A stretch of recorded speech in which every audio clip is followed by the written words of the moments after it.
This is the 10th tutorial in the rookie series of Final Cut Pro Beginner's Lessons.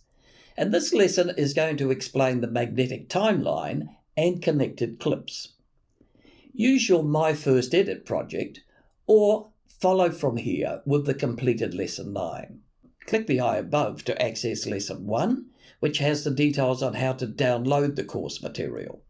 The magnetic timeline lets you quickly assemble and edit without having gaps between your clips.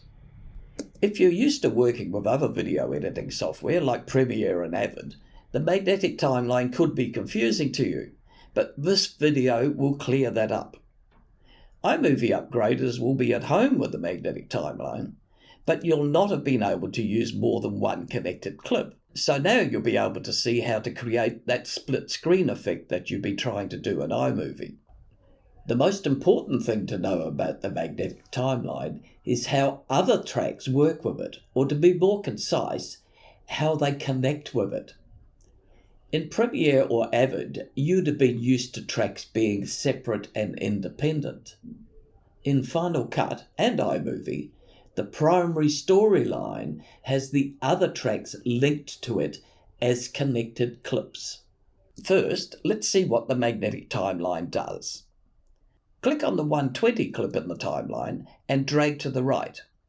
It jumps back into place magnetically and attaches itself to 119, so there's no gap left between the clips. To be able to move 120 and leave a gap, you can select the Position tool or click the P key. Now drag 120 to the right. A gap fills the space, and if you delete that gap, 119 and 120 snap back together. Press the A key to re-enable the Select tool. Now let's look at connected clips. The magnetic timeline is known as the primary storyline.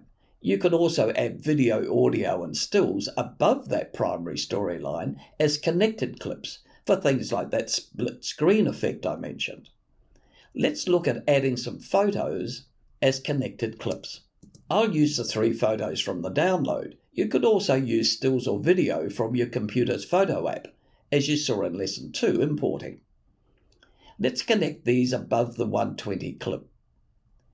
Click the playhead at the position in the timeline. In the browser sidebar, expose Smart Collections and select Stills. Select the Harbour Bridge photo, press the Q key or the button at the left of the middle menu bar. A pre-selected length of the photo is added above the primary storyline. You'll see that that photo has a smaller aspect ratio than the clip in the primary storyline, so you can still see some of the clip below in the viewer. Make sure the photo is selected in the timeline, and in the inspector, make sure Film Strip is blue, and at the bottom you'll see Spatial Conform. Change that to Fill. The photo now hides the video below.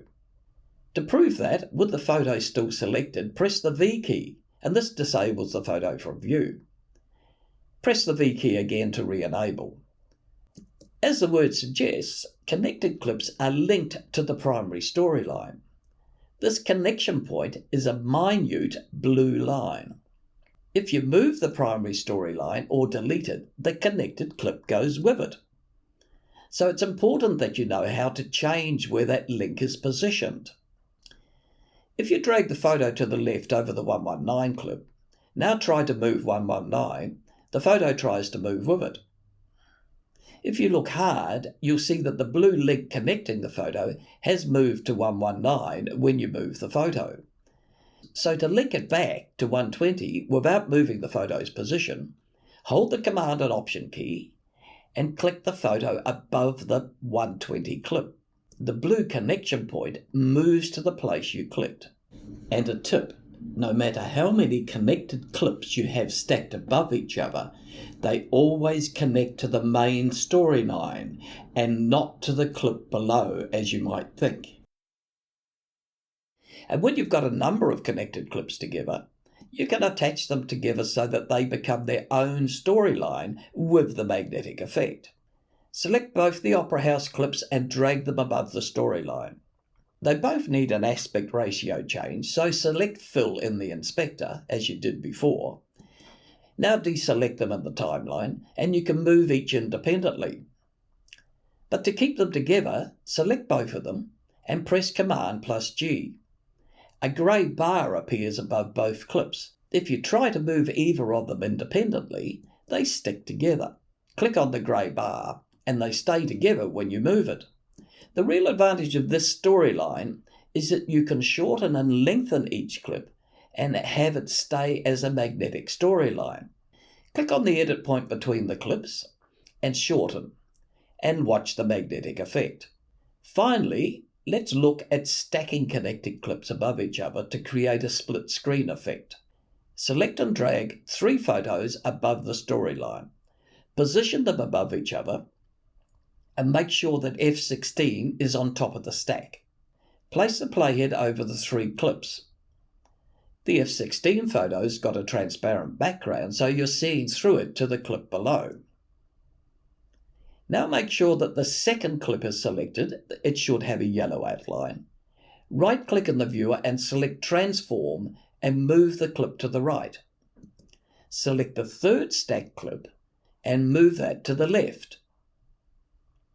Now you'll want to remove those photos by selecting them all. That's Lasso or Command-click and delete. We don't need them in the next lesson, which is about audio. If you're looking for one-on-one tuition with Final Cut Pro, just click on trainingfinalcutpro.com and I'd be happy to set up a personalised training program. But if you're just looking for answers on a specific topic, I can offer free Final Cut Pro support via email for urgent issues as you're confronted with them. Let me know in the comments below if you've got areas that you struggle with in Final Cut, and I'd be happy to produce a YouTube video to help you solve those issues. Thanks for watching. Please like, subscribe, and press the bell. There are new videos every Sunday.